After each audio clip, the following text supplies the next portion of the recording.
Kar začneva. Tako Jaz se moram večkrat upravičiti, mogoče kaj pokašati vmes, ker je kostanj cveti.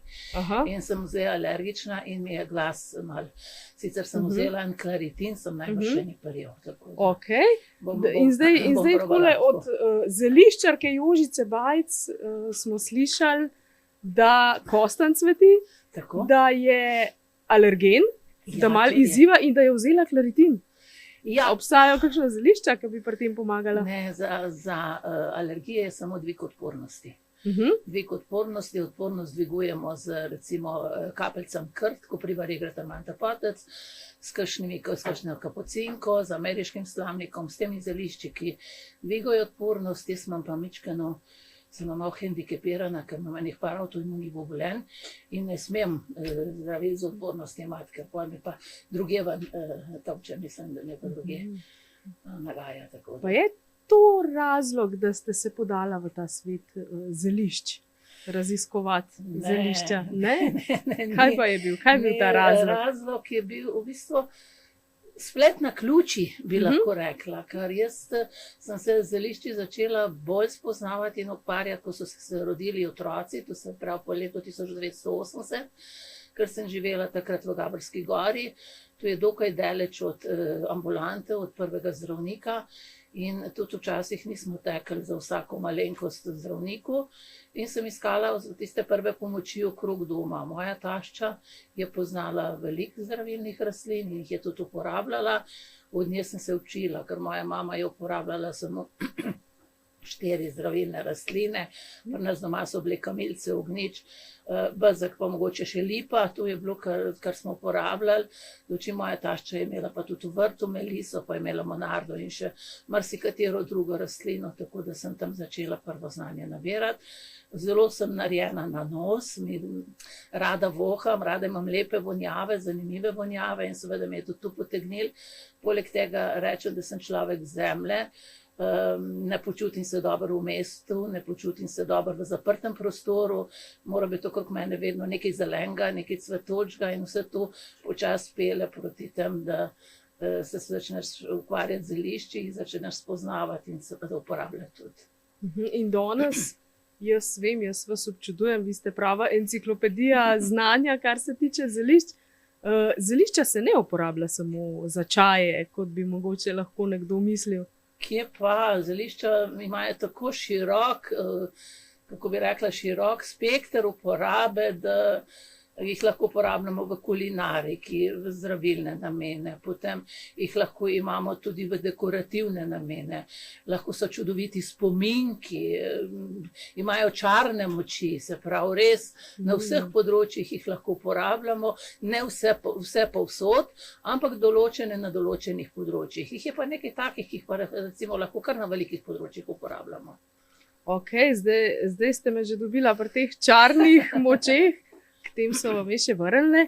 Zdaj pa bi mogoče se vprašala, katero zelišče je pa ta trenutek primerno za nabiranje, pa mogoče kakšen recept, če bi ga zaupali. Ja, zdaj je najbolj v razcvetu prava lakota, rumena lakota oziroma prava lakota. To so ti rumeni oblački, ki jih vidimo po košenicah, kjer še ni pokošeno in tam, kjer se enkrat oziroma dvakrat kosi.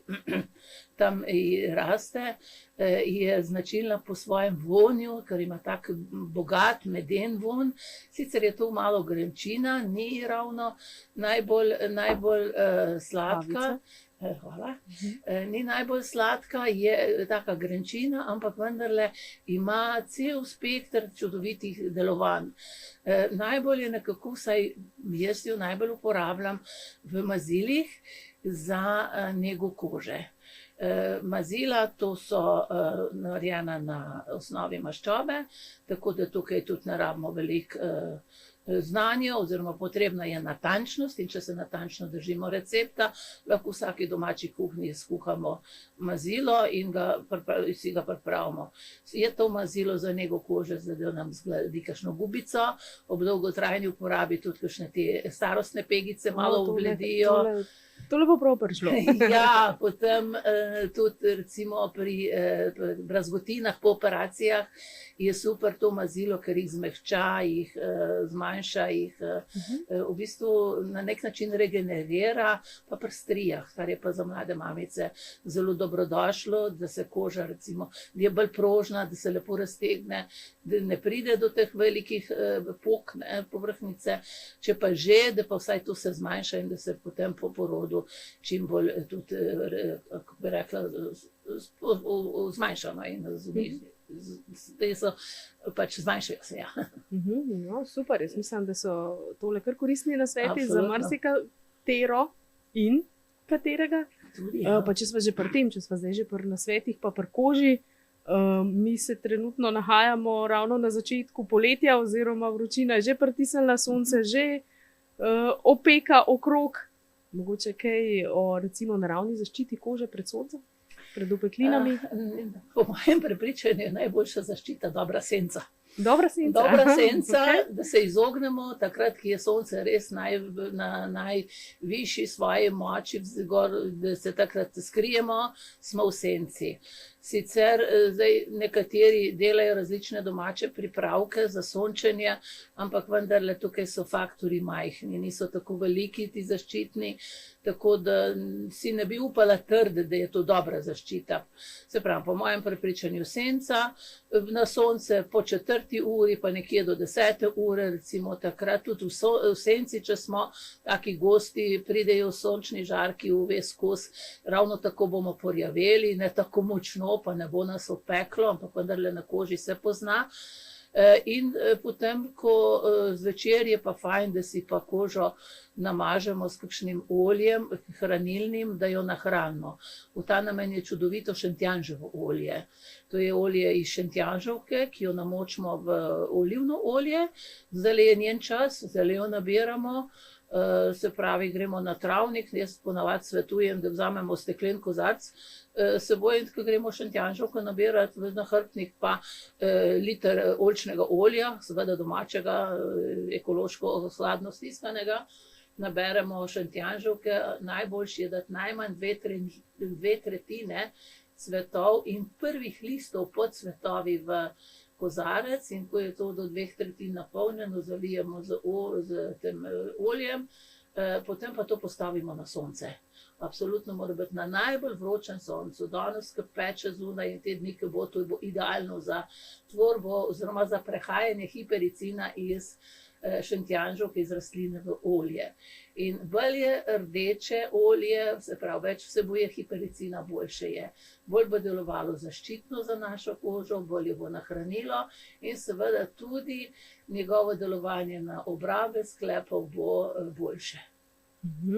Odlično, tole, Jožica, jaz mislim, da vi živite na eni taki manjši kmetiji, zeliščarski kmetiji, ki jo imate malo naprej od Bogenšperka, ne? Ja. Meni je prav logično, da ste tako obkrožena z naravo. Kaj pa vam to pomeni? Ja, meni to zelo veliko pomeni. Jaz ne bi mogla živeti v mestu, tudi če moram recimo po kakršnikoli iti opravkih ali karkoli nekam v Ljubljano. Jaz se pridem domov utrujena, na pol bolna, ker mi ne paše zrak, mi ne paše asfalt, beton, to ni zame. Zelo veliko mi pomeni, da imam svoj vrt tam, v katerega grem, ko imam čas, vedno mi ga zmanjka, tako da tudi plevela imamo kar nekaj, ne, dobro je. Se pravi, tudi zeliščarke imajo plevel? Absolutno ga imamo, ne, celo pravijo, da sploh se ne smemo sekirati, če je plevel, ker je to pač rastlina raste tam, kjer se dobro počuti in tudi določeni pleveli so uporabni v kulinarične namene, užitni, tudi veliko plevelov je zdravilnih, ne, tako da tistih nekaj, ki pa so na poto, se pa že spuli, pa se pogovorimo z njim, da drugič pa ne gre kam drugam rast, ne, tako na tak način. Sicer imamo na tej domačiji, kjer živim, tukaj je prej živel moj mož, sem se jaz prišla k njemu preselila, in ko sem prišla k hiši, sva začela počasi graditi oziroma ustvarjati te vrtove. potem, ko sem jaz ostala brez službe, ne, ker sem pač hodila 36 let v službo, ko te pa več ne marajo, potem pa iz hobija narediš posel. Se pravi, ja, takrat je verjetno ni bilo luštno, ker ste ostala brez službe, ampak na koncu je pa skazali za nekaj pozitivnega. Tisti je bil prav šok. Ne. Jaz sem bila 36 let računovodja, ne, in sem bila trdno prepričana, da s tolikimi leti prakse, znanja, ker sem delala čisto vse, od SP-ju do zavodu, do DOO-ju, potem delniških družb in finančnih družb, vse to sem delala v svojem poklicu, da potem, da boš iskan, da boš lahko najdel službo. In ko sem pisala prošnje, pa klicala pa vse, so mi rekli, gospa, oprostite, ste prestara in ste od preveč delež. Stara sem bila 45 let. Okay. In to je bil zame kar en šok. Tako da so rečem, tako da 3 mesece se smila same vse, pa ventila okrog vogalu, pa je bilo treba nekaj narediti. In mi je kolegica, mislim, dobra prijateljica, ki se mi večkrat dala kakšen čaj, pa razne likerje, tinkture, vse to sem delala, sem razdelila, pa delila med svojce, med prijatelje. Mi je rekla, pa zakaj se ne pa zeliščar sem ukvarjala. Jaz sem ta izziv sprejela, rečem, da sem šla peglat kljuke po občini in po vseh teh uradih. Super so mi pomagali na pospeševalni službi v Litiji, da sem jaz vse to recimo registrirala, ker sem jaz, mama sem malo poklicno deformirana, zaradi tega, ker sem bila računovodja in mora biti vse po regbacah, vse po zakonih, usklajeno, in sem seveda vse registrirala, vse tako, kaj je treba. Dobila sem tudi eno čudovito mentorico, izvač, gospa Stanka Pečarič.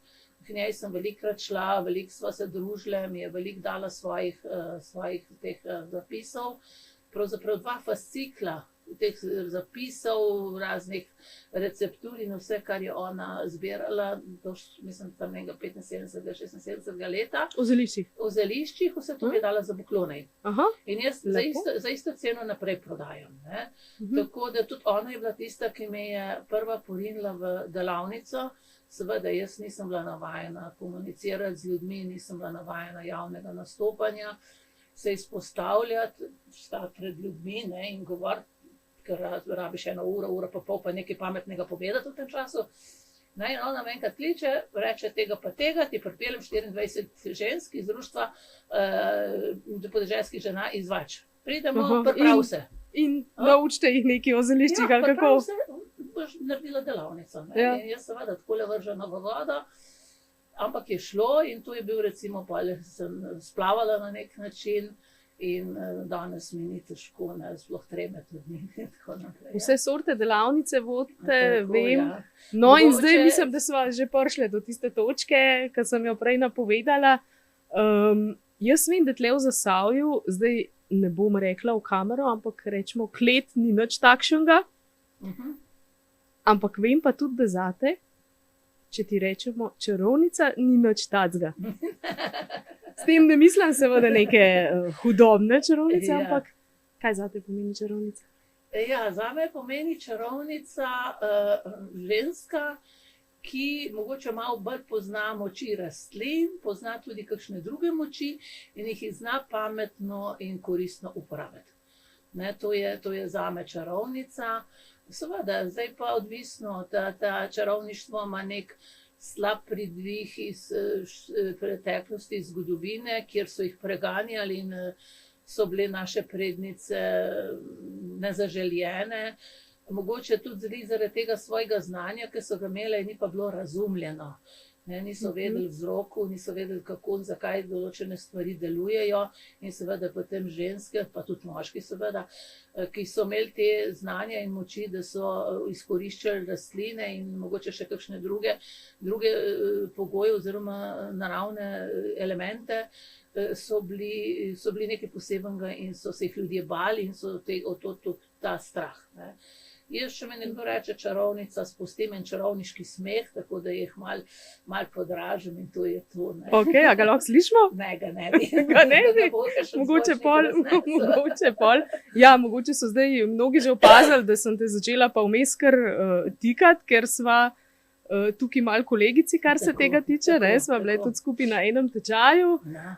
Vem, da si ti potem tudi še nadaljevala in da to znanje tudi predajaš naprej. Tako. Pa bi mogoče v tem smislu še te vprašala o prihajajočem prazniku čarovnic zdajle.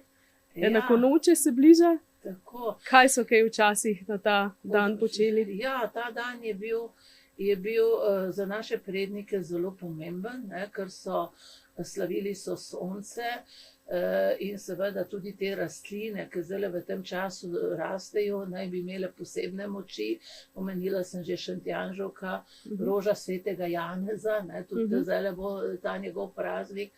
Te rastline določene so se včasih imenovale drugače, ampak s prihodom krščanstva so preimenovali te rastline zaradi tega, da so nekako ljudi obdržali, ne, in te rastline so se tudi obdržale.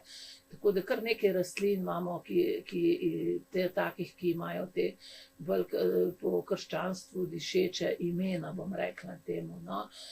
Spletali so venčke, kurili so se krasovi, vse to v čas soncu in seveda tudi, ker zdaj se bo začelo že počasi pobirati pridelke, tudi to prihaja, tako da ja, naši predniki so No, se sem narobe rekla, ja, ni enakonočje, ampak je ta kaj je že, solstici. Ja, solstici, se pravi najdaljši dan bo 21. junija. Tako, in najkrajša noč. Ne? In to je poseben dan, ki se ga naši predniki niso znali razložiti, zakaj se zdaj pa kar naenkrat začne pa krajšati dan. Ne? In to so pač obeleževali z raznimi temi rituali. Zdaj, jaz moram reči, da se ne poglabljam tukaj v te rituale, mene bolj zanimajo posamezne rastline in to priložnostno. Ne.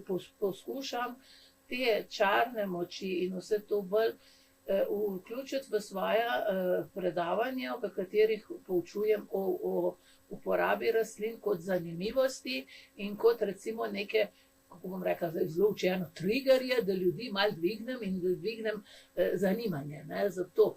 Tako da bi pa prav se načrtno ukvarjala s tem, pa nekako, ne vem, preveč strahospoštovanja čutim do tega in se ne čutim poklicana za to, ne, da bi jaz se samo s tem ukvarjala in pač prav to področje. Ne. Super mi je, da ga dam zraven, bolj mi pa leži to uporaba rastlin, pomoč ljudem z rastlinami, svetovanje in na tak način in seveda ozaveščanje o uporabi rastlin in varovanje narave. Ampak tudi tukaj je potrebna malo previdnost. Vem, da vse posod, kjer piše kaj o zeliščih ali pa kaj je tudi zraven opozorilo. Tako, ja, opozorilo, ja. Te kdaj kaj strah, recimo, da bo kaj narobe, kdaj pri komu? Ali... Mene je vedno strah, da bo nekaj narobe. Ne? Jaz, ker me nekdo vpraša za nasvet, to je en kup enega spraševanja. Jaz sem zelo srčen človek. Meni mora povedati, kaj ga teži, koliko časa ga ima probleme, katera zdravila jemlje, katera prehranska dopolnila jemlje. Vse to in jaz velikrat rečem, nič vam ne dam, skoraj večkrat, kakor pa nekaj prodam. Jaz sicer delam tinkture, ampak se zavedam, da si lahko naredimo zelo, zelo veliko škodo, če vzamemo neko stvar, nek pripravek, ki se tepe z recimo zdravili. Ne. Šentjanževka je že ena taka rastlina, ki jo skoraj ob nobenih zdravilih ne smemo jemati. Ne. Potem recimo grapefruit tudi je tak. Pa še cel kup drugih bi se najdel. Glok, recimo, super rastlina za krepitev srčne mišice, za starostnike, ki nimajo nobenih zdravil, ampak danes imajo že skoraj vsi zdravila. Ne. In je treba biti tukaj zelo, zelo pozoren. Ne. A se je že kdaj zgodilo, da je imel kdo kakšen stranski učinek? Ja, imela sem dva primera. En primer je bila kolegica, ki je jemala belo omelo in bela omela je, zdaj se ne bom spomnila, kako se reče tistemu učinku, bela je vplivala na, tako da je njeno srce ponorelo. Ne, in ena od tisočih mogoče, ampak tudi do tega lahko pride. Ne. Ona je vzela belo omelo, ker je imela težave z meno, ne.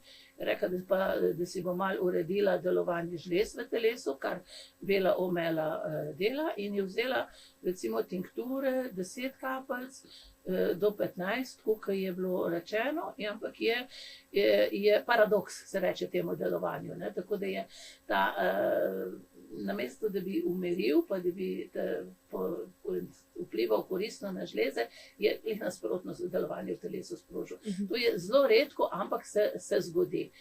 Pa se je zadeva rešila? Ja, absolutno, ker ona se tudi ukvarja z zelišči, je tudi dobro pozna zelišča, točno vedela, zakaj se gre. Ne? Ampak recimo je tu en tak primer. In zdaj, jaz, če že nekdo hoče to imeti, vedno opozorim, oziroma tudi redko kdaj dam to belo omelo iz rok. Ne? Tako da sem res zelo, zelo previdna. Ne? Pa mislim, da še eno smo delali pa na delavnici mazil, dezodorant iz soda bikarbona, ta domač, ki ga lahko doma narediš, soda bikarbona, maščobe je noter, pa nekaj malega eteričnega olja, in je bila gospa alergična na sodo bikarbona. Ne. Pa ni vedela? Ni vedela, ne, ampak ona je poklicala, sem tu kde povedala mi, ker je opazila, da jo draži, je prenehala uporabljati, je sodo bikarbono zamenjala z glino in je čisto lepo potem lahko naprej uporabljala ta receptura. Ne. Tako da ljudje smo individuumi. Vsak je samo svoja osebnost z svojim telesom, ki odreagira vedno unikatno. Ne. In zato jaz vedno poudarjam, da se moramo poslušati, da se moramo opazovati svoje telo, poslušati, sploh, kadar začnemo nekaj novega jemati, nek nov pripravek, ki ga do takrat še nismo. Ali pa smo ga. Ker te alergije in te senzacije, se pravi odzivi, se lahko pojavijo kar naenkrat, ker nekaj časa se v telesu vse te sestavine kopičijo in potem, ko jih je preveč, naše telo odreagira. Ok, pa če gremo zdaj še v obratno smer. Govorili sva o tem, kdaj se je komu mogoče kaj zalomilo pri jemanju, pri uporabi zelišč. Kaj pa kakšne pozitivne zgodbe, kakšne zahvale že kdaj kdo klical, pa rekel, že tole mi pa to pomagala? Tega je kar nekaj, tam jaz to ponovadi pozabim. Ker ne delam za to, fajn je slišati, ne, zelo mi je, takrat toplo bi rekla po srcu, ker me nekdo pokliče pa reče, tole pa je delovalo. So mi pa zanimivi gospodje, ne? Ta starejša generacija, ki imajo težave s prostato, mi je uspelo narediti eno super mešanico, po katero se vračajo. Imam tamle gor iz Gorenjske gospoda, ki pride po 10 do 12 stekleničk naenkrat, za celo vas jih nabav, za vse svojo generacijo, za vse prijatelje, in to redno hodi. Ne? Tako da tukaj noter drobno cvetni vrbovec, kopriva, pa cvetovi črnega bora. To je ena taka super receptura mi je ratala, tako da malo tudi mogoče s čarovniško pomočjo, ampak je res... Se pravi, s kančkom neke skrivnosti, ki deluje. Mislim, ja, nekega pozitivne energije. Vse, absolutno. Ja. Kaj pa kakšna mešanica za ženske? Tudi za ženske obstaja, ta je pa mešanica, so pa kapljice za gospe. Ne, to notar je pa za te mena države, tam pa mora biti obvezno črna detelja notar, ker ima ta fitoestrogen, ne, se pravi rastlinski estrogen, ki ga nam v zrelih letih začne primanjkovati. Potem dodam še notar rman, plahtico in se pravi črno deteljo, hmelj in en par procentov bele omele. In to je ena taka mešanica tudi, ker so tudi gospe, jim tudi pomaga, ne, da se te valunge, vročinski oblivi in te zadeve malo umirijo. Zdajle je, prej smo že omenjali, poletje se bliža oziroma je že, temperature so že ta prave tukaj, za kožo smo že na začetku omenjali, kaj še mogoče polet, kakšno pa za kakšne malo mlajše ženske, recimo za kako sijoč videz, mogoče za hujšanje? Ne vem, jaz za hujšanje nisem jaz pristaš, da bi kakšne te čaje pa to, mogoče recimo spet za odpornost, za skrb za redno odvajanje blata, za prebavo, to je vse ok, pa mogoče kakšne te kreme proti celulitu oziroma mazila proti celulitu z bršljanom, ne, to se tudi da pomagati. Drugače pa kakšne te, nisem jaz pristaš tega, ker se mi zdi, da bi bilo, ne moramo vse recimo močnejše postave metati v en koš, ker so različni vzroki odzadaj, so hormoni, so bolezni, so recimo genski zapisi, vse to je, tako da je spet od vsakega posameznika odvisno. Nekdo lahko in giblje in nič ne je, reče voda mi škodje, ne? Ali pa imaš genske, imaš neke hormonske motnje, vse to lahko vpliva na to, da je preveč kilogramov. Drugače to, jaz imam en tak super recept z bršljanom, ki ga zelo rada povem na svojih delavnicah in na svojih, sploh na sprehodih, ko gremo v naravo spoznavati zdravilne rastline. Boš z nami tudi delila? Ja, absolutno ga bom delila, zelo je tak enostaven, vsak ga lahko naredi, sploh ne zahteva. Kaj boš rekla? Sploh ne zahteva veliko, kako bi rekla, truda, ampak je pa tako, ne, potruditi se pa je treba na en način. In sicer tako, da vsako jutro vstanemo zjutraj in gremo tam 4-5 kilometrov do ta prvega bršljina, odlomimo vejo, prinesemo domov in samo odložimo tam.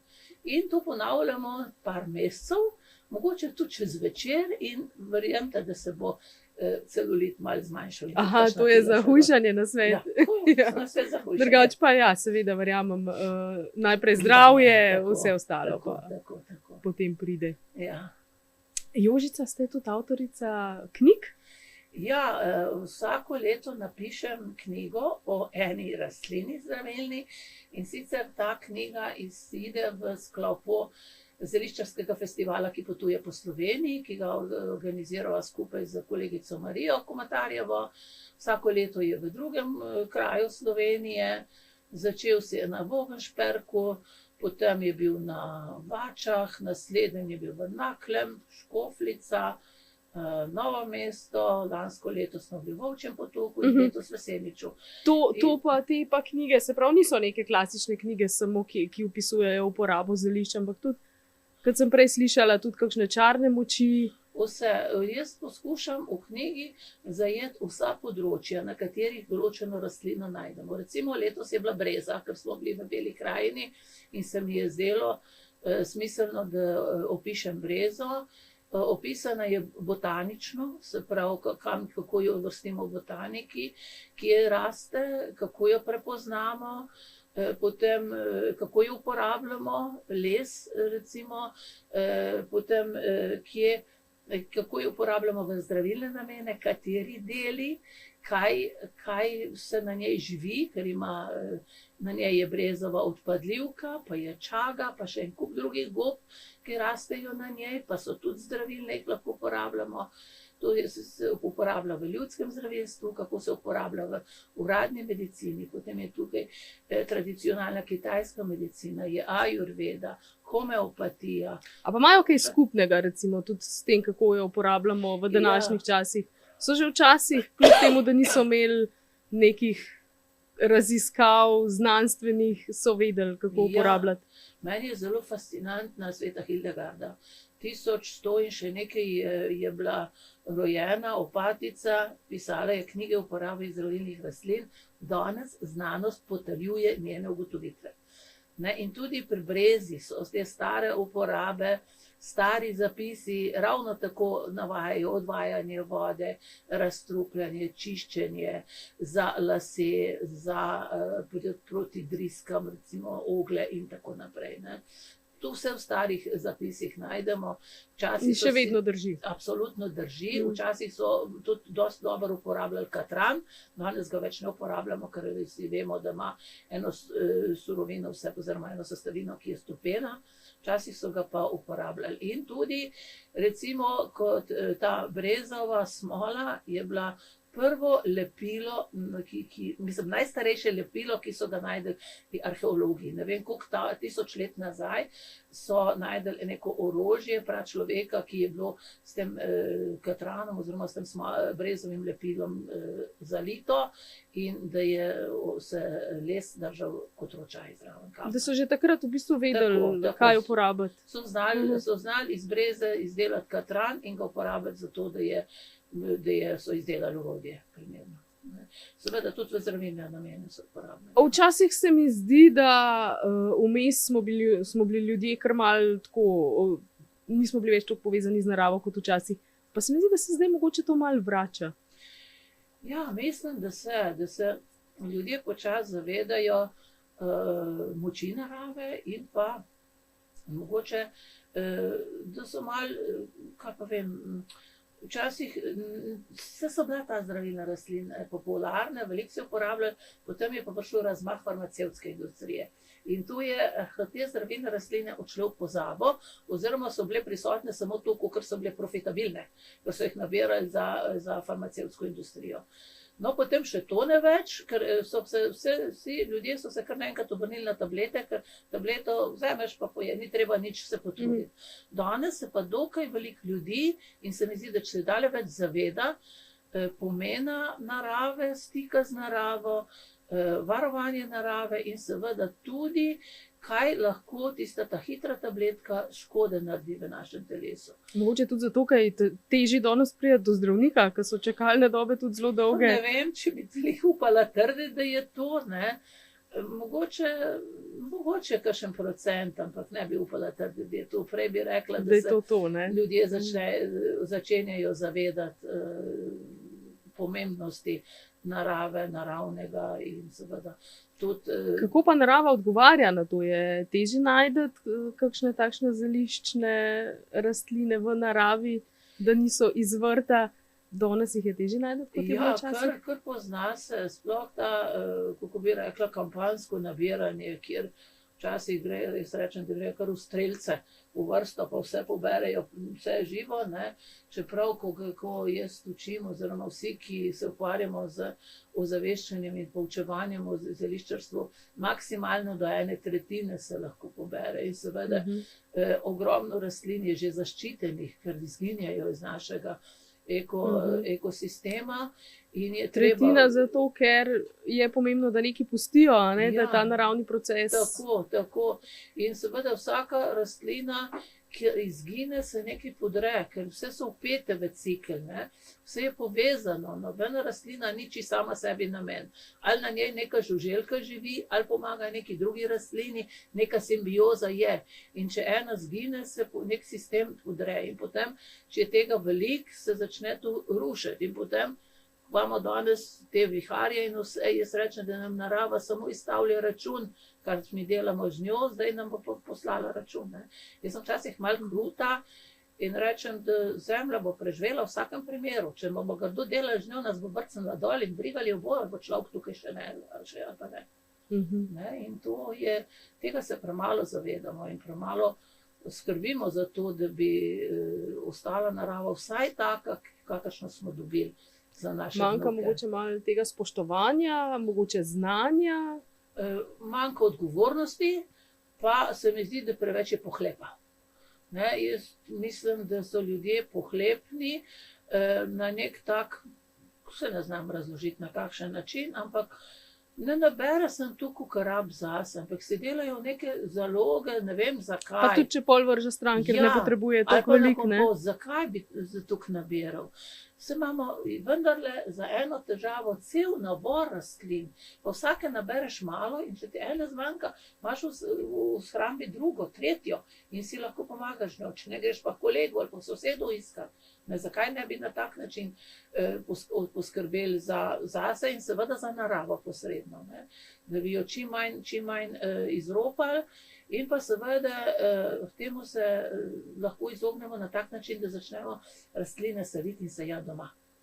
Tudi iz narave, lahko v naravi zdaj naberemo semena, ne vem, šentjanževke, trpotca, armana in si posejemo, ne vem, pustimo doma in tam iza 5x, tam iza velik prostor, tu posejemo gor in bomo imeli za svoje potrebe dovolj.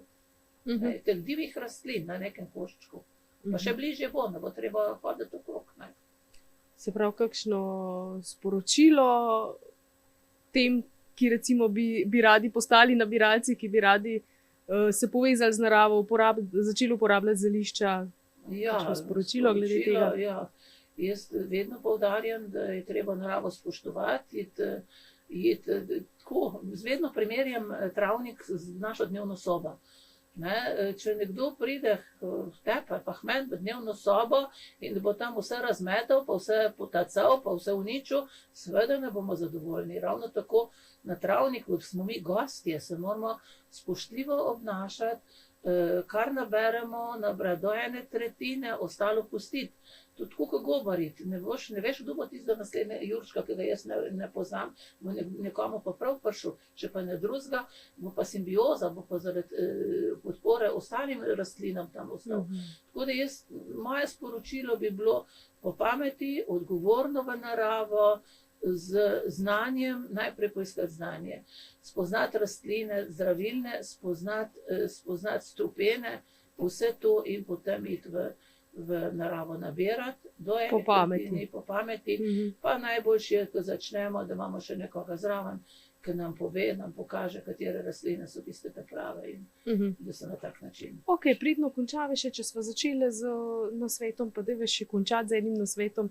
Zdajle recimo kakšni piki so tudi zelo aktualni, mogoče kakšna prva pomoč pri pikih? Ja, piki komarjev pa teh raznih mušic so zelo zoprni. Domač kis jabolčni je zelo dober, enostavno se namažemo pik z njemu. Potem lahko sigurno nanesemo med, tudi pomaga.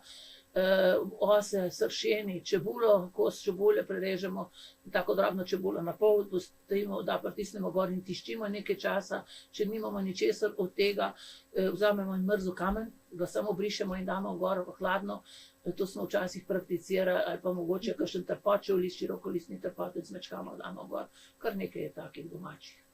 V redu, hvala lepa za tale pogovor.